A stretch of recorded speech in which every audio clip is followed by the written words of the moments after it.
Hello दोस्तों, कैसे हैं आप लोग। हम उम्मीद करते हैं कि आप भी मज़े में ही होंगे। आप लोगों के समक्ष एक नई कहानी पेश है। ये कहानी बड़ी मार्मिक है, जहाँ पर कि एक पिता ये सोचता है कि अगर उसकी औलाद अगर पुरुष नहीं है तो फिर आगे उसका परिवार कैसे चलेगा। लेकिन पुत्रियां भी पुत्र से कम नहीं हैं। आज के परिवेश में जो स्थान पुत्रों का है वही स्थान बेटियों का है, पुत्रियों का है।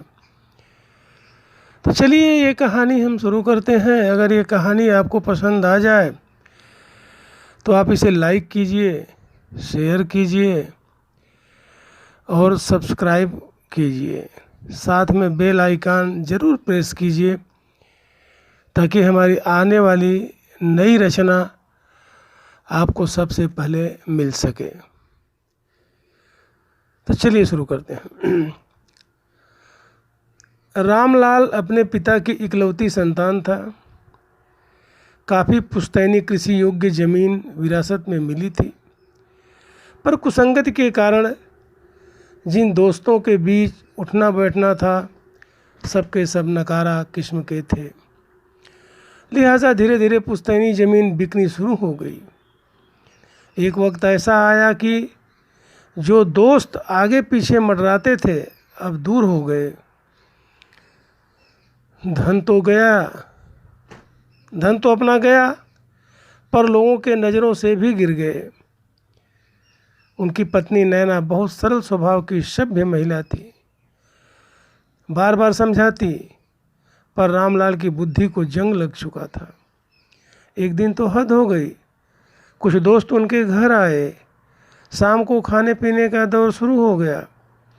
किसी ने कहा, भाई कमाल है, दोस्त हो तो रामलाल जैसा दिलदार,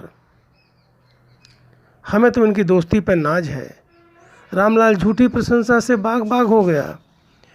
उस दिन नैना ने कहा, देखो पारिवारिक संपत्ति इस तरह मत उड़ाओ, नहीं तो एक दिन हमारी औकात भिखारियों जैसी हो जाएगी। रामलाल ने कहा, तुम अपना ज्ञान अपने पास ही रखो तो अच्छा है। हमारे पास इतना धन है कि हम आराम से गुजर बसर कर लेंगे। नैना ने कहा, हमारी 3 बेटियां हैं, कुछ तो इनके भविष्य के बारे में सोचा है। सोचना क्या है, बेटियां पराया धन होती हैं।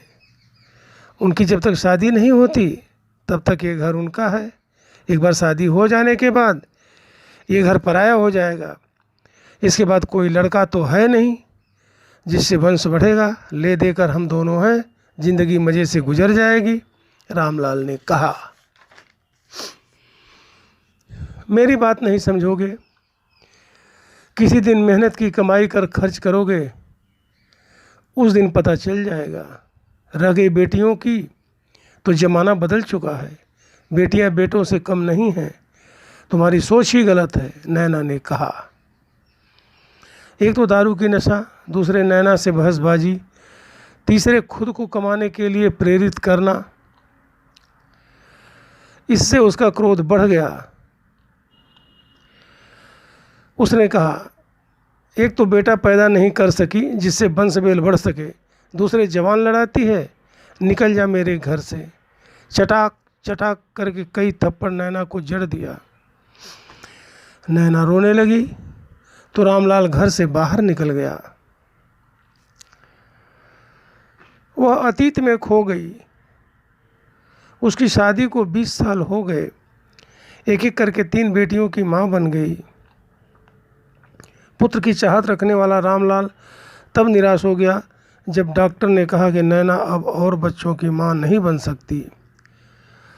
पुराने ख्याल का रामलाल गलत संगत में पढ़कर बिगड़ता चला गया, पर बेटियों को जरूर पढ़ाया लिखाया। अब तो इस स्थिति में पहुंच गया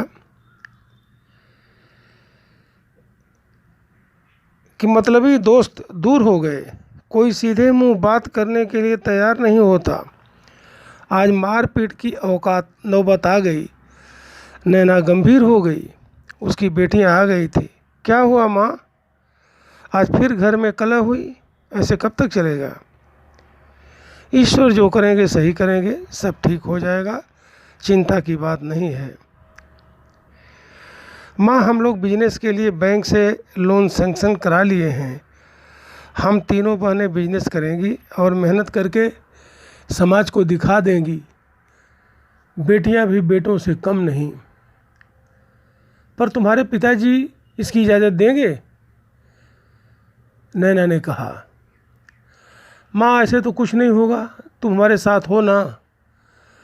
दूसरे के सामने हाथ फैलाने से अच्छा है कि हम खुद कमा कर खाएं। बेटियों ने कहा। ठीक है, समाज क्या कहेगा कि बेटियों की कमाई खा रहे हैं? नैना ने कहा।